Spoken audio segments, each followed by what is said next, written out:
గౌరవనీయులు పూజనీయులు government doctor Ramesh శిల్ప madam గారికి, అలాగే సారు బాలకృష్ణ సార్ గారికి, ఉన్నటువంటి నర్సు మేడంలకు, ప్రజలకు అందరికీ హృదయపూర్వక నమస్కారాలు.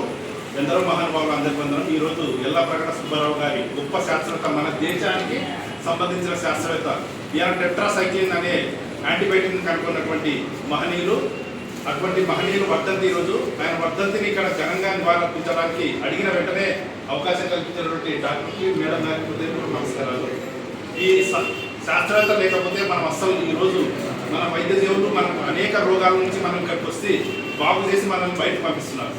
అంటే ఎన్నో సంవత్సరాల నుంచి అనేక మంది శాస్త్రవేత్తలు ప్రయోగాలు చేసుకుంటూ, ఆ తర్వాత శాస్త్రవేత్తలు అనుసంధానం చేసుకుంటూ, మళ్ళీ వైద్య దేవులు డాక్టర్లు తగిన వైద్యాన్ని అందించి మనల్ని ఆరోగ్యంగా ఉంచుతున్నారు.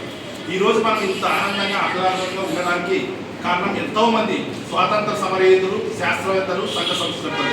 ఈ ప్రాణత్యాగాలతోనే మనమంతా ఇక్కడ ఇంత ఆనందంగా ఆహ్లాదకరంగా జీవిస్తున్నాం. స్వాతంత్రం రాకముందు పూర్వం మన జైన వాళ్ళు, పెద్దవాళ్ళందరూ తినడానికి తిండి లేక, సరైన వసతి లేక అనేక ఇబ్బందులు పడి కొన్ని కోట్ల మంది ప్రాణత్యాగాలు, స్వాతంత్ర సమరయోధులు, పేరు తెలియని వాళ్ళు కూడా చనిపోయినటువంటి పరిస్థితి. అటువంటి తరుణంలో మనమంతా ఇంత ఆనందంగా ఉండడానికి వాళ్ళ ప్రాణత్యాగమే. ఆ తర్వాత శాస్త్రవేత్తలు కొన్ని వేల సంవత్సరాల నుంచి శాస్త్రవేత్తలు అనేక ప్రయోగాలు, ఆ తర్వాత ఆ శాస్త్రవేత్త తర్వాత మళ్ళీ దాని అనుసంధానం అనేక మంది శాస్త్రవేత్తలు చేసుకుంటూ ముందుకు వస్తూ మనల్ని ఈరోజు ఇంత ఆనందంగా ఉంచినారు. పుట్టినప్పటి నుంచి 14 సంవత్సరాల వరకు అనేక టీకాలు వేస్తారు. మనకు ఫ్రీగా ప్రభుత్వం వేస్తుంది. అనేక టీకాల వల్ల ఒక్కసారి టీకా వేస్తే జీవితాంతం మనం ఇమ్యూనిటీ బూస్ట్గా తయారు చేస్తుంది. కాబట్టి మనం శాస్త్రవేత్తలు లేకపోతే మనం జీవించలేము.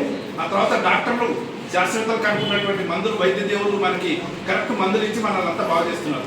ఆ తర్వాత సంఘ సంస్కర్తలు సమాజంలో మూఢనమ్మకాలు నిర్మూలించడానికి సావిత్రిబాయి పూలే గారు, అలాగే కందుకూరు వీరేశలింగం నాయుడు, రాజా రామ్మోహన్ లాంటి నాయకులు అందరూ, మహనీయులు అందరూ